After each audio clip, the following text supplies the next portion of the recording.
Good evening, listener. I'm your host, Carrion, and tonight we have a tale of nature going horribly wrong.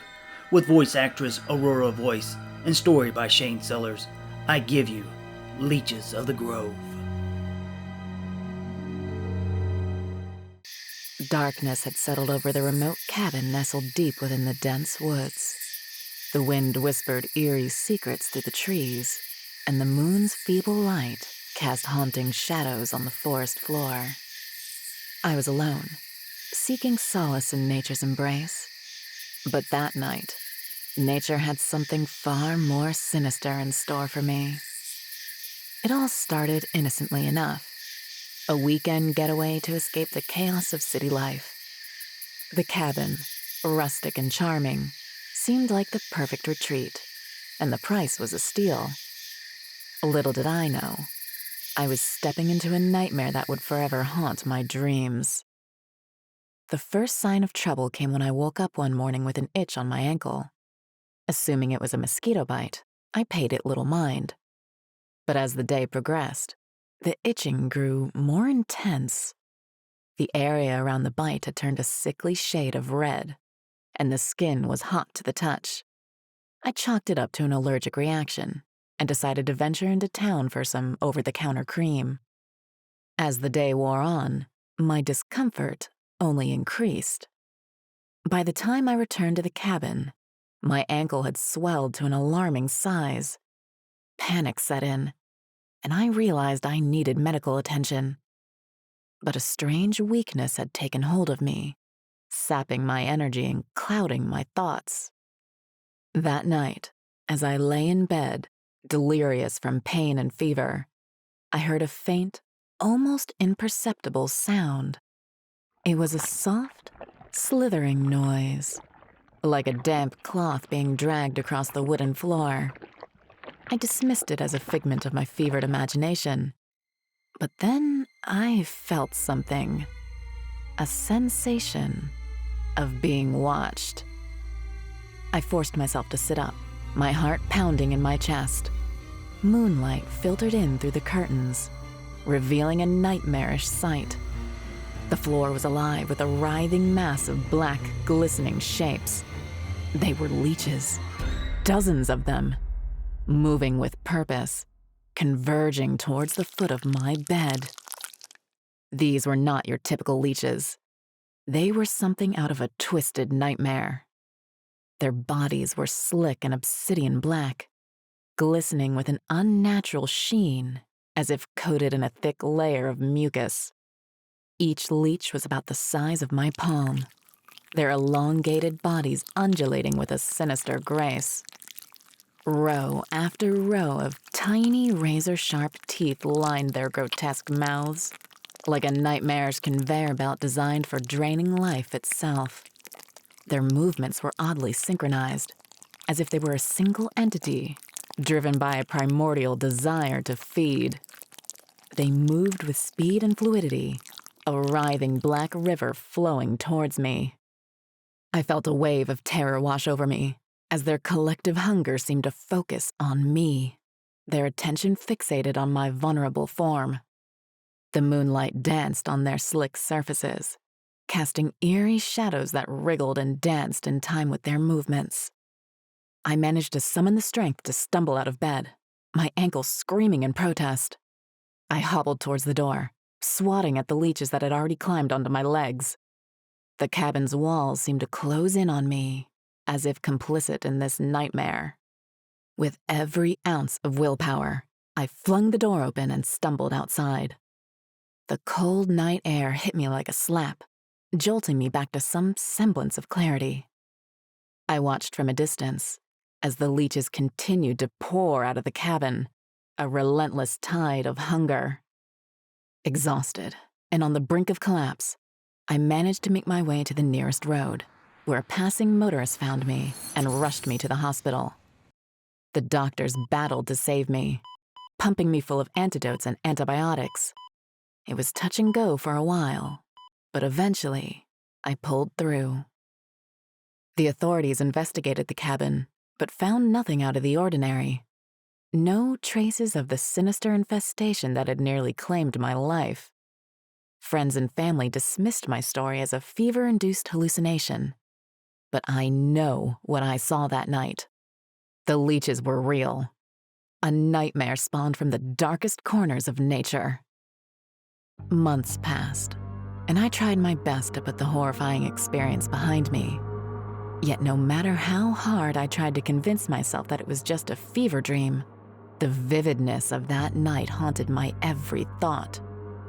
I scoured the internet, researching obscure leech species, hoping to find some explanation for the nightmare that had become my reality. One evening, as I delved deeper into my research, I stumbled upon a 1920s newspaper article from a remote town near the woods where the cabin stood. The article spoke of a cursed grove, a place where nature itself had turned against humanity. According to the news article, the grove was inhabited by leeches that fed on the blood of any who dared to enter. The curse started with the neighborhood pets being found drained of blood. Then, local farmers reported livestock being stripped to the bone and crops being infested with the leeches. 2 Boy Scouts were reported missing during a camping trip, the authorities finding their shredded uniforms miles away from their tent. In response, the townsfolk sealed off the grove with pesticides and burned the adjoining forest. Some folks simply abandoned their homes, never looking back. As I read the accounts, a chill crawled up my spine. Could it be possible that the cabin was built on or near that very grove? Was I a victim of these cursed leeches that the newspaper spoke of? Determined to find answers, I returned to the cabin months later, armed with research and a cautious curiosity. The woods seemed eerier than ever, the wind carrying with it a sense of foreboding. I entered the cabin, my heart racing, half expecting to find the same writhing mass of leeches. But the interior was ordinary. No trace of the nightmare I'd lived through. I explored the surrounding woods, my every step measured and cautious. The forest seemed to watch me, the shadows hiding secrets that I feared to uncover. Days turned into weeks, and my obsession grew. I spoke to the locals, piecing together fragments of the legend that had long been forgotten by the world. One evening, as the sun began its descent, casting long shadows through the trees, I stumbled upon a moss-covered stone marker deep within the woods. This was it, the boundary marker of the grove. With trepidation, I crossed the marker, the air growing dense with an otherworldly energy. The woods seemed to come alive, whispering ancient secrets that sent shivers down my spine. As I ventured deeper, the ground became damp and slippery, and an unsettling sensation of being watched intensified. I found myself in a small clearing. Moonlight filtered through the dense canopy, revealing a shallow pool of water at the center. The water was eerily still, reflecting the moon's glow like a dark mirror. And then I saw movement. A disturbance in the water's surface. A wave of dread washed over me as leeches began to emerge from the shallow pool, their obsidian bodies gliding smoothly across the surface. Unlike the leeches from the cabin, these were larger, more grotesque, and they moved with a purpose that sent a clear message. They were the guardians of this cursed grove. Paralyzed by fear, I watched as the leeches encircled the pool, their numbers growing with every passing moment. I knew I had trespassed into their domain, and they were hungry. My mind raced, trying to piece together a plan of escape. But the leeches had already formed a living barrier around me. My heart pounded in my chest, and a cold sweat coated my skin as I realized the gravity of my situation.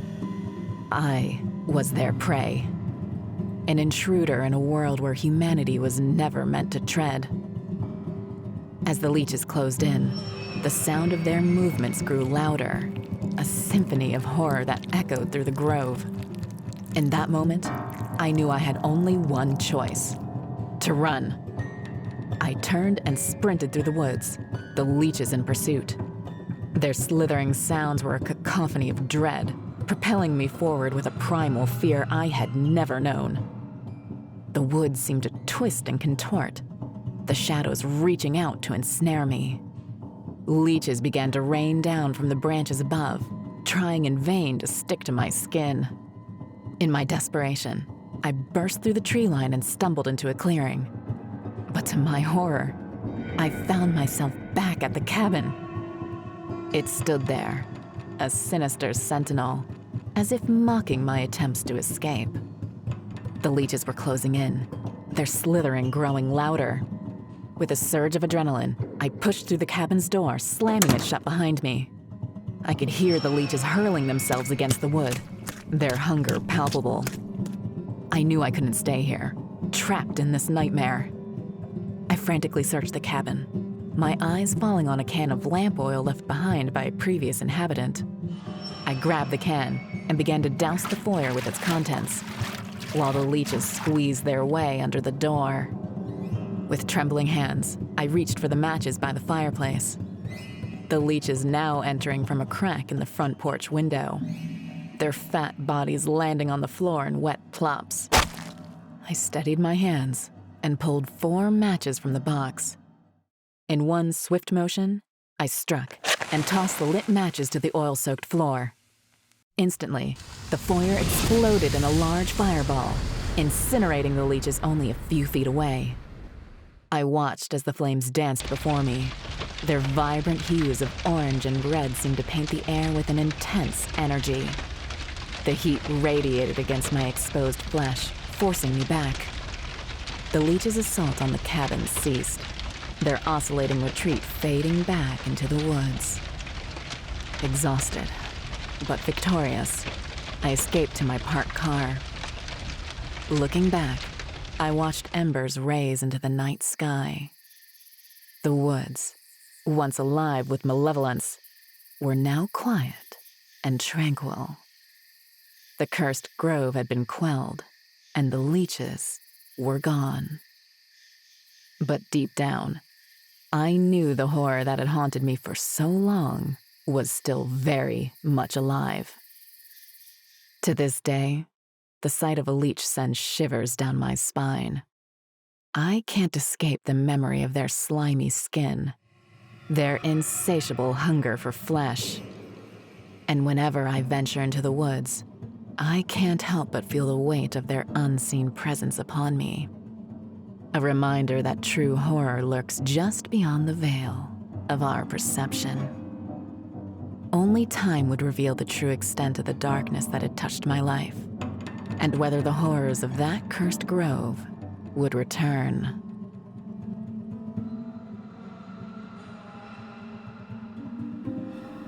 This has been a Carrion Creature Feature production. If you enjoyed our sinister tale, please subscribe and hit that bell to hear our latest audio horror releases. Until next time, rest easy or rest in pieces.